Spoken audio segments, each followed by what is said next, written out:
Assalamualaikum warahmatullahi wabarakatuh. Alhamdulillahi rabbil alamin. Wassalatu wassalamu ala ashrafil anbiya'i wal mursalin wa ala alihi wa sahbihi ajma'in. Ashhadu an la ilaha illallah wahdahu la syarika lah wa ashhadu anna Muhammad abduhu wa rasuluh. Allahumma inna nas'aluka ilman nafi'a wa rizqan tayyiba wa amalan mutaqabbala. Ya Allah, kami mohon kepadamu ilmu yang memberikan manfaat. Kami mohon kepadamu rezeki yang baik. Dan kami mohon kepadamu amalan yang diterima. Wala hawla wala quwwata illa billahil aliyyil azim. Tuan Imam yang bertugas, Tuan Muazzin, pengerusi masjid bersama dengan jawatan-jawatan kuasanya, para asatizah, tuan-tuan guru, anak-anak qarya, muslimin, muslimat yang dirahmati Allah sekalian.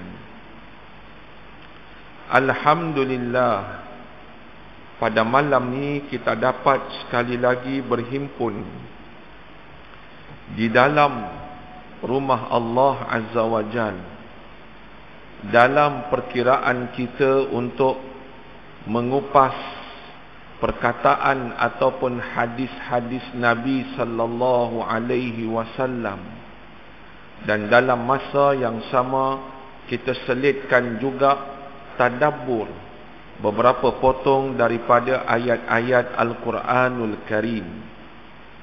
Di kesempatan pada tahun yang baru, tahun 2022,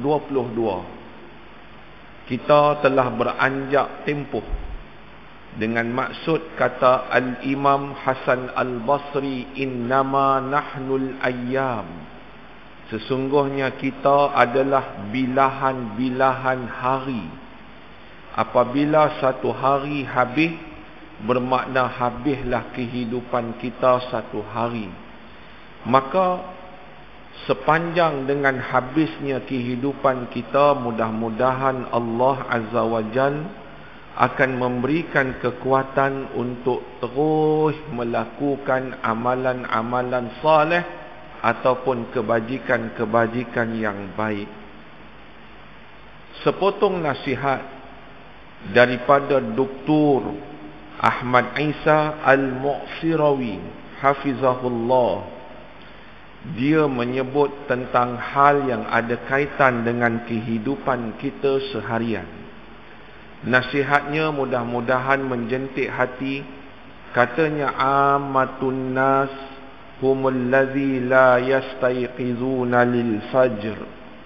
Kebanyakan manusia, depa buat tak tahu, dan akhirnya mereka tak bangkit pada waktu fajar, yakni pada waktu subuh. Memang sebahagian orang dia tak kisah bangkit pukul 10, bangkit pukul 11. Yang dia tahu bila dia bangkit, perut lapar, pi dapur, buka tudung saji, perut mesti mau makan. Tapi dia tak kisah dalam masa yang sama meninggalkan kewajipan hubungan dia dengan Tuhan. Maka kata Dr. Ahmad Isa Al-Mu'sirawi, ramai manusia dia tak kisah untuk bangkit menunaikan pada waktu fajar. Kemudian kata dia lagi, al-khassah humul ladzina astafahumullahu ta'ala li salatil fajr. Akan ada satu golongan yang Allah Ta'ala bersihkan mereka. Macam mana cara Allah Ta'ala nak bersihkan mereka ni? Dengan Allah memberi hidayah dan taufik, kemudian dia bangkit untuk menunaikan salat subuh. Ini golongan istimewa, kata Dr. Ahmad Isa. Mudah-mudahan kita termasuk golongan ni. Kemudian Kata dia lagi dalam memberikan nasihat, wa khassatul khassah. Bahkan ada lagi golongan yang lebih istimewa daripada golongan yang kedua. Siapa dia? Humul ladzina ikhtarahumullahu ta'ala lil qiyami baina yadayhi fi akhiril lail. Orang yang Allah bangkitkan dia malah sebelum menjelang waktu subuh untuk dia qiyamul lail.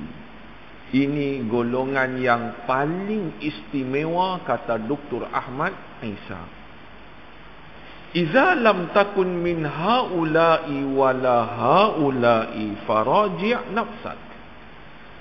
Kalaulah sebahagian daripada kita tidak termasuk daripada mereka, ataupun bukan daripada mana-mana golongan yang kedua atau yang ketiga tadi, faraji' nafsak, kata Dr. Ahmad Isa, periksalah diri masing-masing.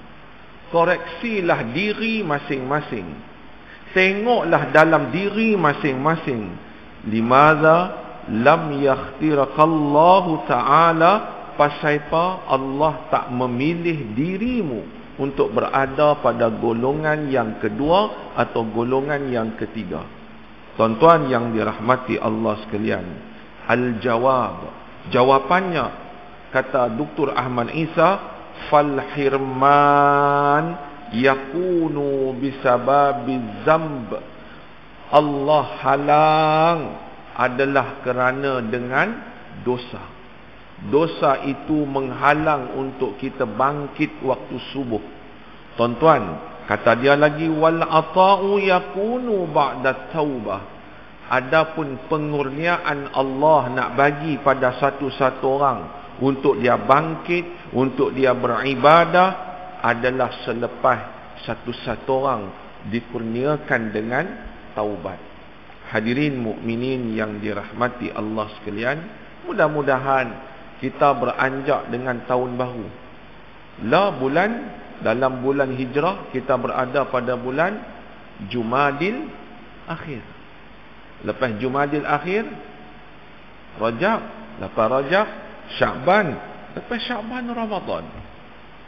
Dan mudah-mudahan Allah kurniakan panjang usia, sihat tubuh badan untuk kita menikmati Ramadan Al-Mubarak.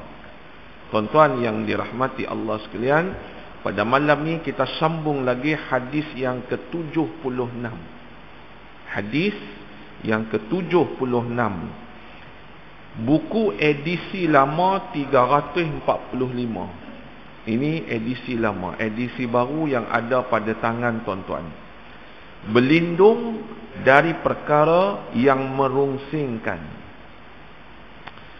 Daripada Anas bin Malik radhiyallahu anhu, bahawa Rasulullah sallallahu alaihi wasallam menyebut di dalam doa. Tuan-tuan yang dirahmati Allah sekalian, kita sekali lagi jumpa nama Anas bin Malik. Dan selalu kita cerita Anas bin Malik adalah satu sosok tubuh di kalangan sahabah ridwanullahu alaihim yang berkhidmat di rumah baginda Nabi.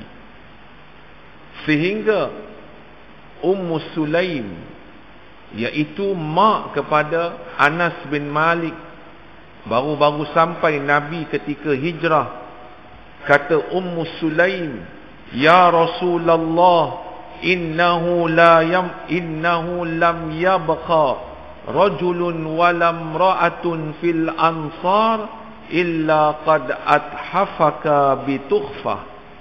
Wahai Nabi, tak adalah di kalangan kaum Ansar laki baik, perempuan baik, melainkan depa semua ni duk bagi hadiah kat hang. Kata Ummu Sulaim, wa inni la aqdiru ala ma atfahuka bihi illa bni hadha. Melainkan orang semua duk bagi hadiah, duk bagi pemberian, aku dak bagi kat hang ya Rasulullah. Kemudian kata dia, melainkan apa yang aku ada ni, anak kecil aku yang duduk dalam genggaman aku ni. Illa bunayya hadha, ni anak yang dalam genggaman aku ni, fahudhu falyudkhimuka. Ambillah ya Rasulullah, aku tak ada hadiah apa-apa dah. Anak ni hang buatlah untuk dia membantu urusan harian hang. Hadis ni telah direkodkan oleh Abu Ya'la radhiyallahu anhu. Begitulah jasa para sahabat ridwanullahu alaihim dalam membantu urusan baginda Nabi sallallahu alaihi wasallam. Maka membesarlah Anas bin Malik dalam perhatian, dalam kasih sayang, dalam rahmah baginda Nabi. Tuan-tuan yang dirahmati Allah sekalian, siapa nama asai atau nama panjang Anas bin Malik? Tuan-tuan, Anas, kita selalu jumpa Anas bin Malik bin Nadar bin Damdam bin Zaid. Anas bin Malik bin Nadar bin Damdam bin Zaid. Ni keturunan susur galur Anas bin Malik. Dan dia ni asal daripada Bani Najjar. Bani Najjar ni tuan-tuan, dia daripada suku kaum Khazraj. Khazraj ni siapa dia pula? Khazraj ni ialah kaum asal yang duk menetap di Yasrib. Sebelum nama Madinah, nama Yasrib. Penduduk asal dia adalah daripada kaum Khazraj. Kaum Khazraj pula dia ada bani dia ada anak siapa? Anak Bani Najjar. Ni sedikit daripada sejarah hidup Anas bin Malik radhiyallahu anhu. Anas bin Malik menyebut bahawa Rasulullah sallallahu alaihi wasallam menyebut dalam doanya, Allahumma inni a'udzubika minal hammi wal hazan wa a'udzubika minal ajzi wal kasal wa a'udzubika minal jubni wal bukhl wa a'udzubika min ghalabatid daini wa qahrir rijal.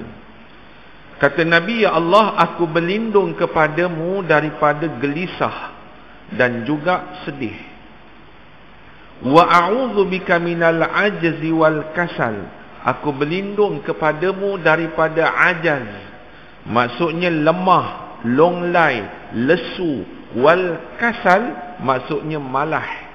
Wa a'udzubika minal jubni wal buhl, dan aku berlindung kepadamu daripada al-jubn, maksudnya ialah dia takut, penakut, jubun. Kemudian wal bukhl, maksudnya bakhil, Haji Bakhil dalam cerita Piramli tu. Cikgu Murni mai, dia bagi lebih duit. Orang lelaki mai, dia bagi RM1. Bakhil. Bakhil ni lebih daripada kedekut lagi. Bakhil. Kita selalu terjemah bakhil ni kedekut. Bakhil ni dia lebih daripada kedekut lagi. Kemudian wa a'udzubika min ghalabatid daini wa qahrir rijal, aku berlindung kepadamu daripada beban hutang, wa qahrir rijal, dan juga qahri maksudnya kekerasan. Ar-rijal, lelaki-lelaki, barangkali dengan maksud orang-orang lelaki yang keras, suka menzalimi dan membuli. Wa qahri, dia suka menindas dengan kejam dan keras. Qahri. Tuan-tuan yang dirahmati Allah sekalian. Baik. Tuan-tuan tengok perkataan alham wal hazan. Alham, keluh kesah, gelisah. Hazan, sedih. Ada beza tak tuan-tuan? Keluh kesah dengan sedih. Keluh kesah, alham, ialah satu perasaan dalam hati yang dia mai kerana kekhawatiran yang tak ada punca. Ni alham. Makan cukup, pakai cukup, sihat-sihat, kawan-kawan duk keliling, kereta ada, mutu ada, isteri ada, anak cucu duk ada, cucu pun balik selalu. Tapi dia alham.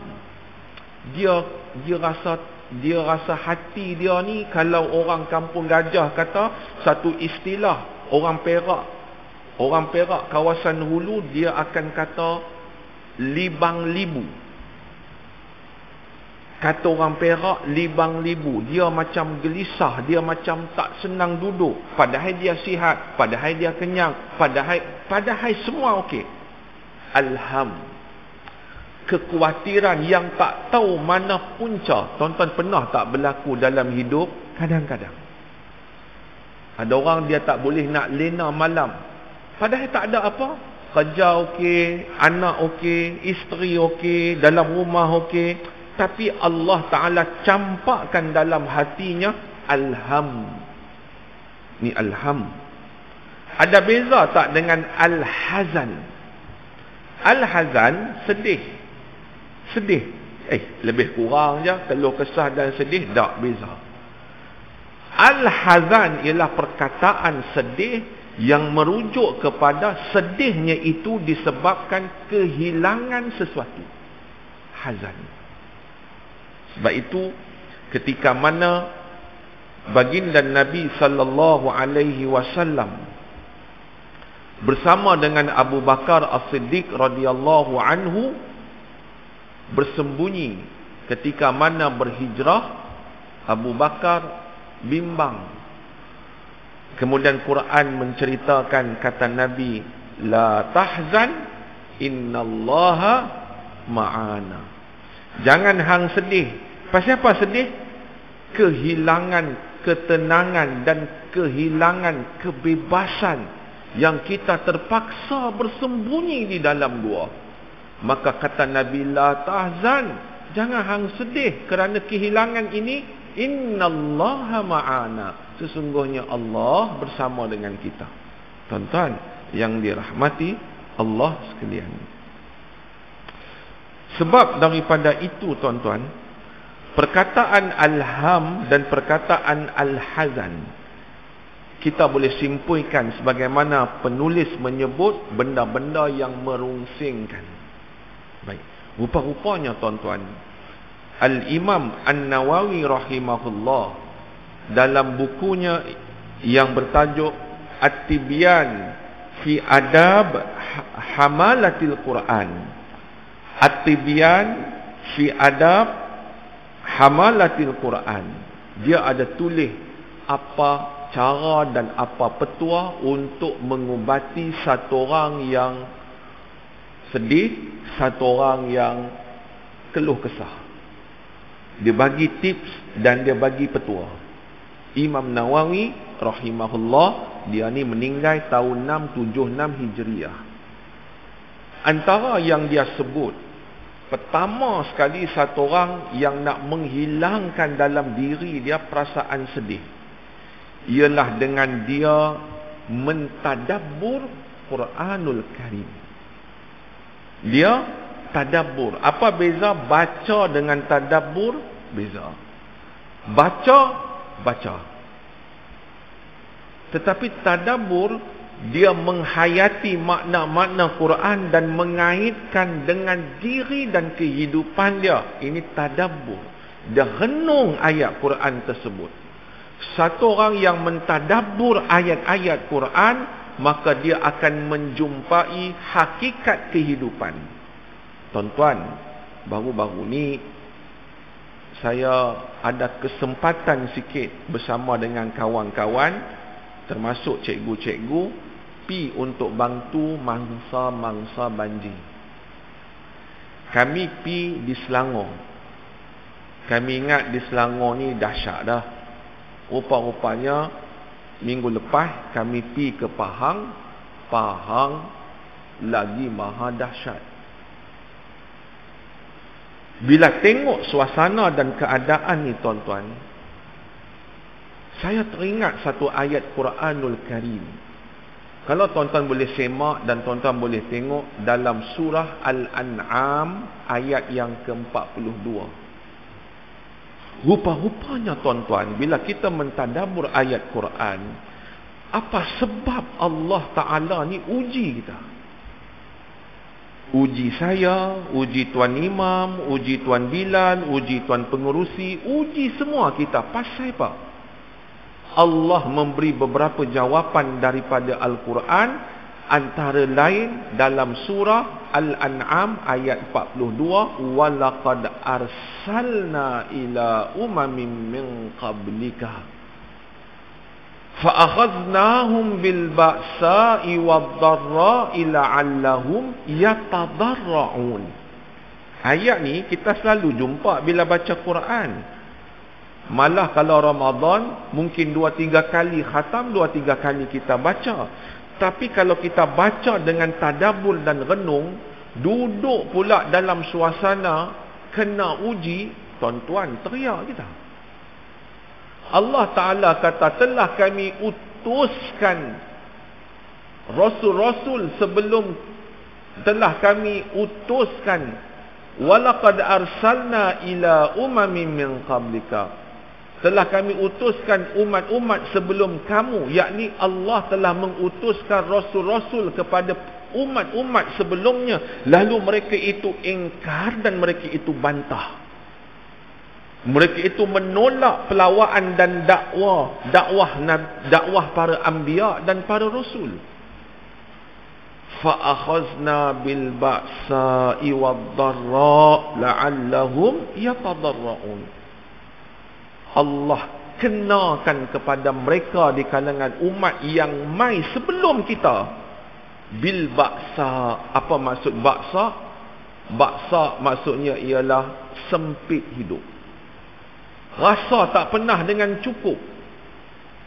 Wad-dharra, penyakit-penyakit.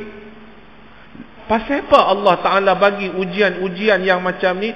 Susah, datang lagi payah. Pasal apa tuan-tuan? Rupa-rupanya Allah Ta'ala nak habaq kata la'allahum yatadarra'un. Moga-moga dengan ujian-ujian tersebut mereka itu kembali tunduk kepada Allah Azza wa Jalla. Tuan-tuan yang dirahmati Allah sekalian,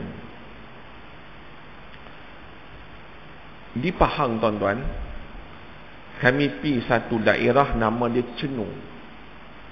Betul tak, minggu lepas 4:30 pagi daripada Kemunting ni, kemudian solat subuh di Tapah, kemudian terus meneruskan perjalanan dengan 3 biji 4 biji 4x4 sampai ke Chenung, duduk sat, dengar taklimat.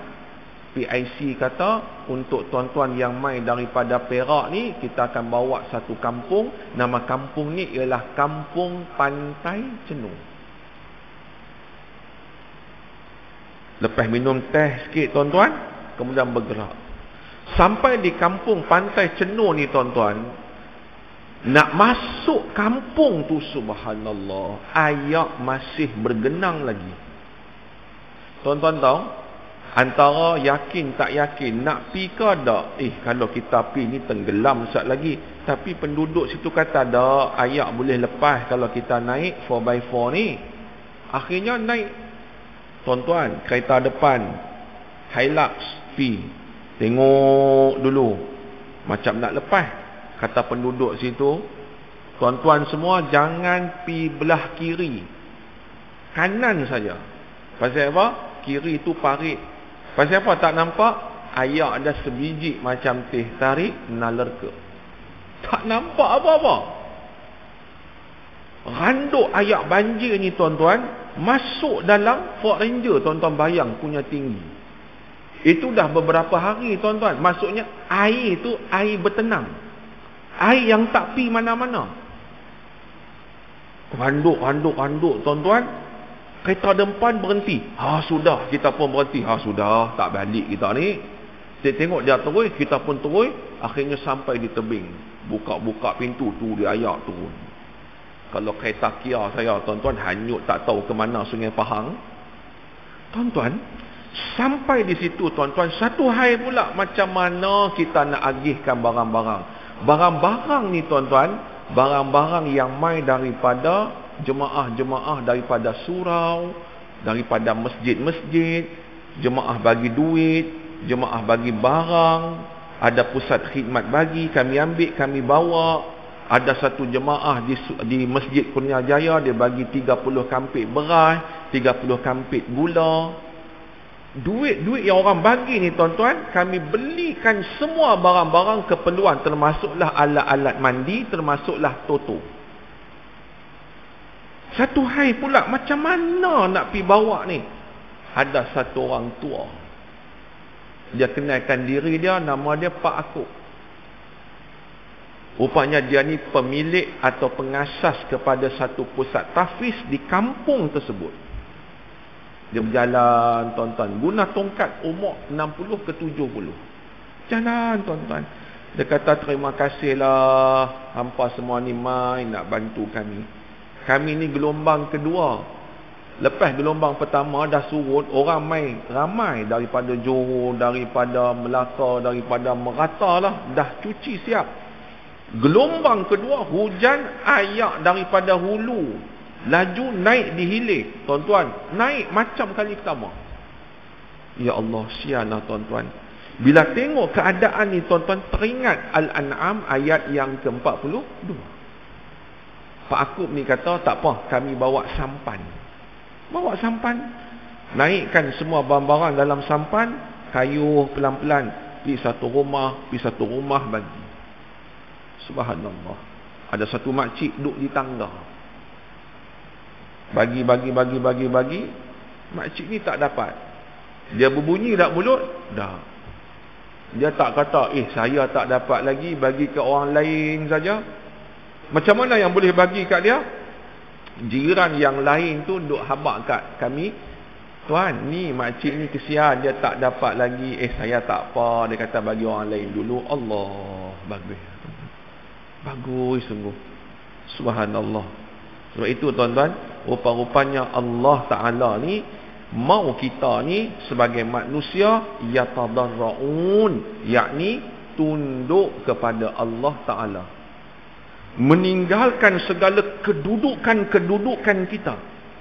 Kalau dia ni ada segala apa pangkat, Datuk Seri, Tan Sri, ataupun apa sahaja ilmu, sampai ke peringkat apa, yatadarraun, Allah rindu supaya kita ni tunduk kepada dia dan juga tidak sombong sesama makhluk. Rupanya Allah nak ajak kita macam tu. Tuan-tuan, yang sombong ada juga. Dalam keadaan dia kena musibah, sombong. Beberapa orang masak, kemudian pack kan, hantar rumah ke rumah. Rumah cik berapa orang, termasuk anak 5 orang, bagi nasi, bagi ayak. Tak boleh masak, dapak semua habis.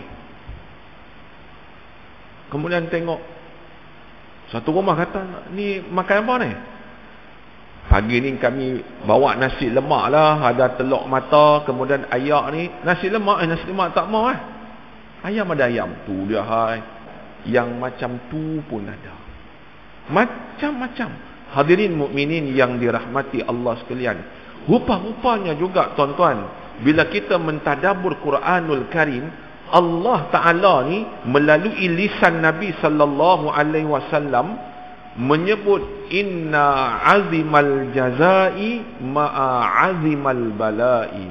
Sesungguhnya sebesar mana pahala dan ganjaran bergantung sebesar mana ujian yang Allah timpakan.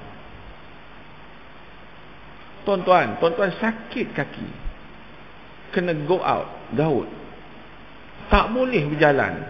Berapa hari tak boleh berjalan? 5 hari. Sepanjang 5 hari tu nak main masjid tak boleh, nak dengar kuliah tak boleh. Walhal sebelumnya selalu main.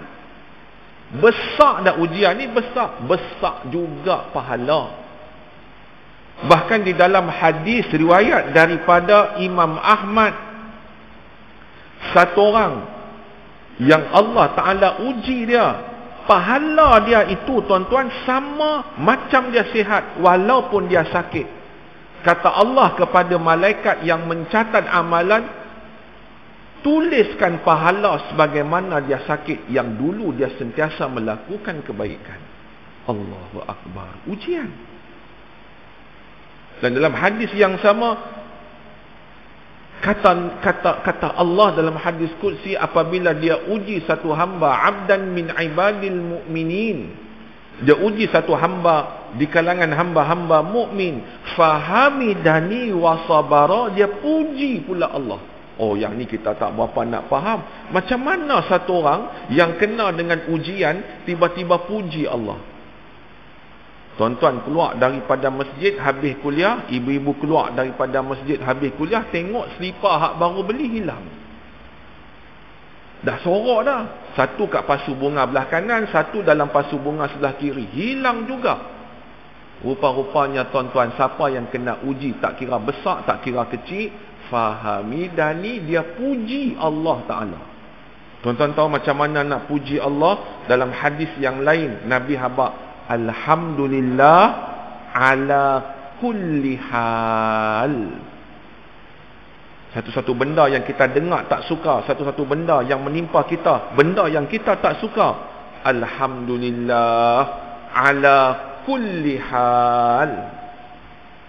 Ibu ayah boleh dapat? Saya ulang.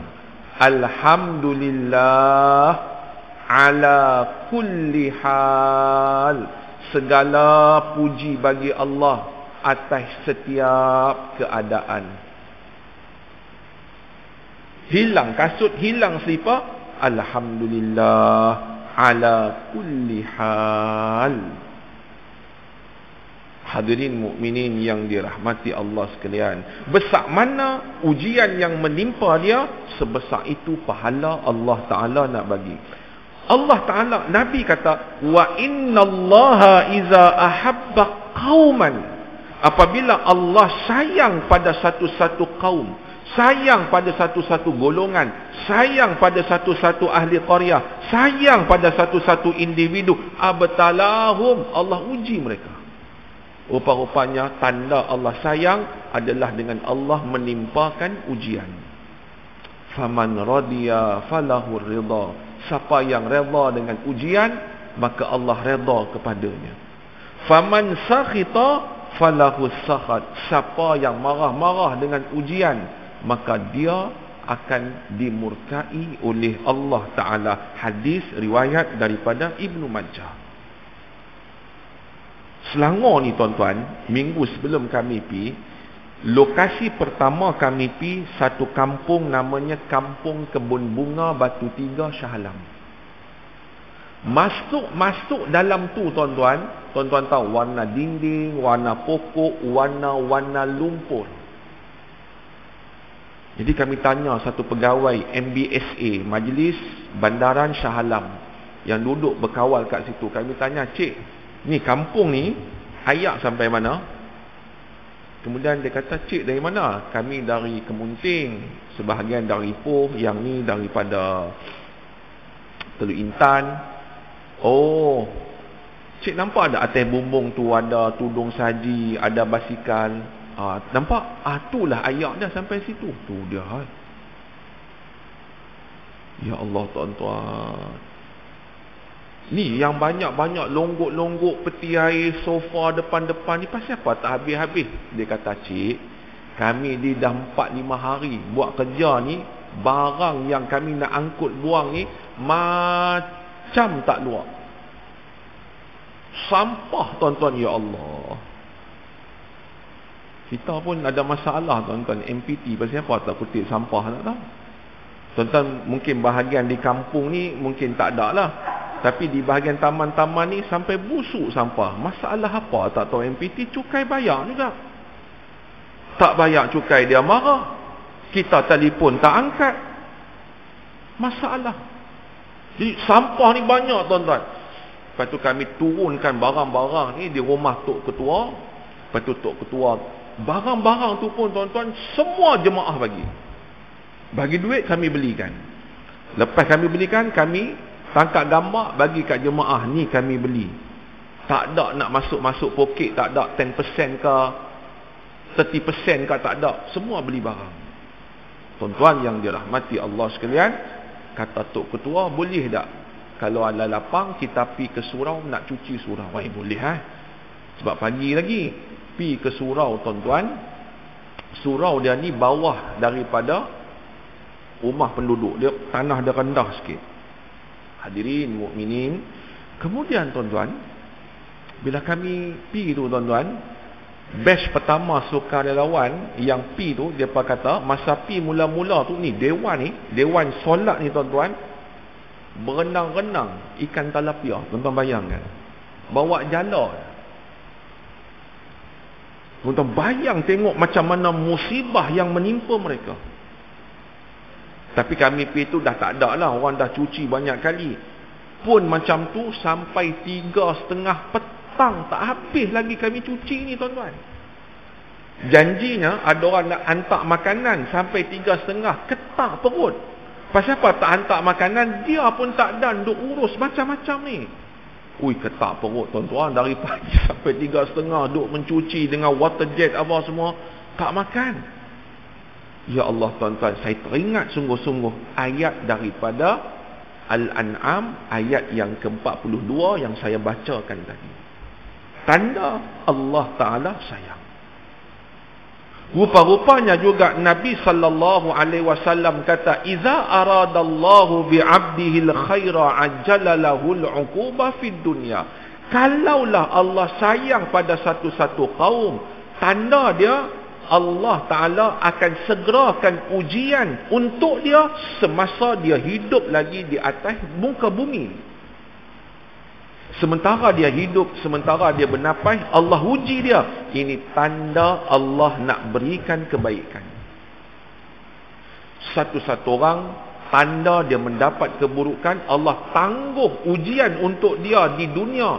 Kerana dosa dia, walaupun dia berdosa tuan-tuan, dia mendabik dada, tengok aku buat dosa, solat tak pi, hampa duk pi solat, dengar kuliah lagi buang masa, duit tak ada, nak makan payah, aku lagi kaya. Allah tangguhkan ni tuan-tuan.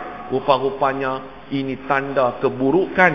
Kata Nabi sallallahu alaihi wasallam, amsakallahu bi zambihi hatta yuwaffa bihi yaumal qiyamah. Allah akan kenakan lagi dahsyat yang Allah tangguh di atas dunia ni, nanti kena di hari akhirat. Sebab tu tuan-tuan, tak boleh kita kata mentang-mentang kampung kita tak kena, kampung sebelah kena, padan muka mereka. Mereka ni banyak dosa. Kita ni orang-orang masjid surau tu pasal Allah lindung. Kalau ujian kena kat kita, tanda Allah sayang. Ujian kena kat orang lain, tanda Allah murka. Siapa yang ajak macam ni? Nabi sallallahu alaihi wasallam. Kalau kita dengar satu-satu kampung, satu-satu orang, satu-satu daerah, satu-satu negara, satu-satu negeri kena ujian, apa yang patut kita buat? Ya Allah, ampunkan dosa mereka. Ya Allah, berilah gantian yang lebih baik kepada mereka. Lindungilah kami serupa ujian macam mereka. Pandai tuan-tuan, padan muka mereka. Lawan lagi Tuhan. Amboi tuan-tuan, yang kita ni macam mana? Ini ada tanda sombong. Pi tempat tu sendiri tuan-tuan, Allahu Akbar. Ada rumah ni tuan-tuan, dia tak tahu nak mula mana. Satu tangan pegang penyodok, satu tangan pegang penangkai water jet, tak tahu nak buat yang mana tuan-tuan. Ya Allah. Tuan-tuan bayang 2 hari pi tu tuan-tuan, stres. Tuan-tuan bayangkan orang yang duduk yang mengalami keadaan. Tadabbur Quran boleh menginsafkan diri dan menghilangkan kerungsingan. Satu kawan dia pergi cuci satu rumah. Tuan-tuan tahu, tuan rumah berambu air mata. Pasal apa berambu air mata? Dia baru memiliki Range Rover Velar. Tuan-tuan ada tak? Tuan-tuan ada, tak apa lah. Range Rover Velar ni tuan-tuan, harga dia taklah mahal mana, 500 ke 600 ribu. Ada kereta Porsche sebiji Tuan Haji, ada E-Class Mercedes terbaru. Ayak naik rumah dia ni sampai bumbung, bela tu habis tuan-tuan, baru pakai 2 minggu. Tuan-tuan bayang tengok, berambu ayak mata. Adakah kita pi tolong cuci ni tuan-tuan? Padan muka orang kaya ni tak bayar zakat wah. Patutkah tuan-tuan? Apa yang sunnah ajar kita? Ya Allah, ampunkan dosa dia, berilah ganti yang lebih baik kepadanya, lindungilah kami daripada ujian yang serupa. Ya Rabb. Tuan-tuan, bela ni tuan-tuan, 600 ribu. E-Class pula. Kereta Porsche pula yang rendah tu.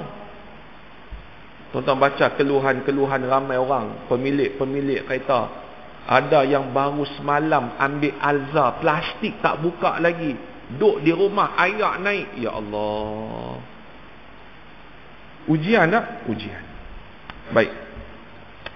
Kemudian kata Al-Imam An-Nawawi lagi, antara cara untuk melepaskan kerunsingan yang kedua ialah gemar puasa sunat. Isnin Khamis ke, atau apa-apa sahaja puasa sunat. Yang ketiga, bangun solat malam sekurang-kurangnya 1 rakaat. Tak mampu, lepas solat isyak, lepas ba'diyah, bangun solat witir. Kemudian yang seterusnya ialah doa dan zikir. Tuan, doa dan zikir yang saya duk bagi kuliah yang lepas tu, tuan-tuan ada amal tak? Kami baca pun tak, hafal pun tak. Macam mana ustaz? Tuan-tuan, kenalah tuan-tuan.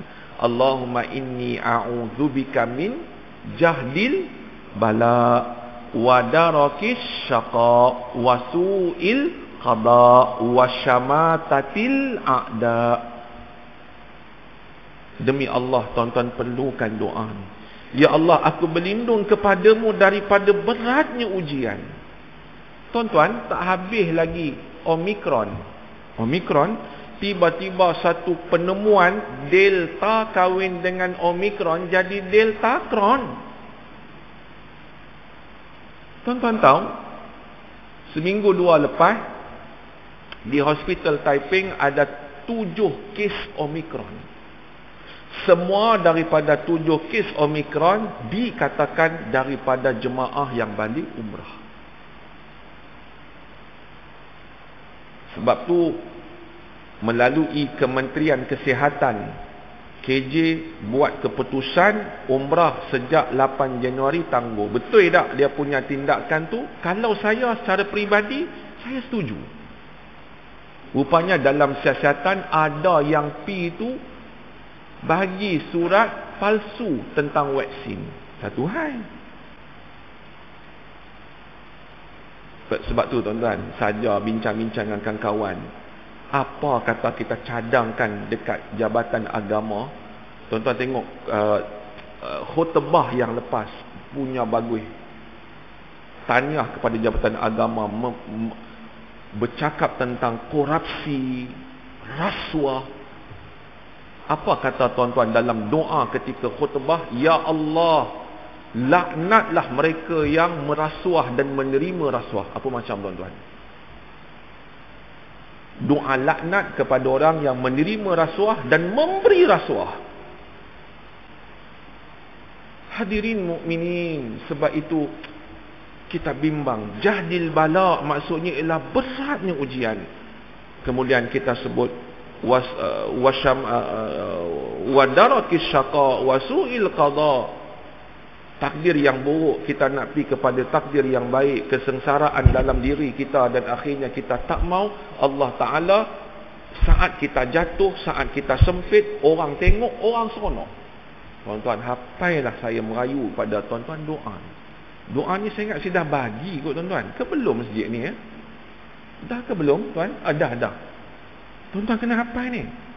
Kata Al-Imam An-Nawawi, antara cara untuk menghilangkan kerongsingan, doa dan banyak zikir kepada Allah Ta'ala. Itu salah satu doa. Kemudian kata Al-Imam An-Nawawi lagi, juga bergaul dengan orang-orang yang salih. Di kalangan tuan-tuan ni semua soleh, saling bergaul, bertanya khabar, bersapa. Ini adalah tanda-tanda satu orang akan juga mendapat ketenangan. Tuan-tuan yang dirahmati Allah sekalian. Kata penulis sikit lagi, seminit dua. Fokus di sini adalah kepada sifat malas. Dalam buku Don't Be Afraid menyebutkan, marilah kita mengisi hidup kita dengan pelbagai kegiatan yang bermanfaat. Buanglah kegiatan yang tidak dapat mendorong ke arah kejayaan. Tuan-tuan yang dirahmati Allah sekalian, rupa-rupanya malas ni bukan hanya kerja, solat pun malas. Tuan-tuan tahu Allah Ta'ala sebut, wa iza qamu ila salah qamu kusala. Apabila mereka mendirikan solat, mereka itu mendirikan dalam keadaan malas, kasal, kusal, malas. Macam mana dia malas?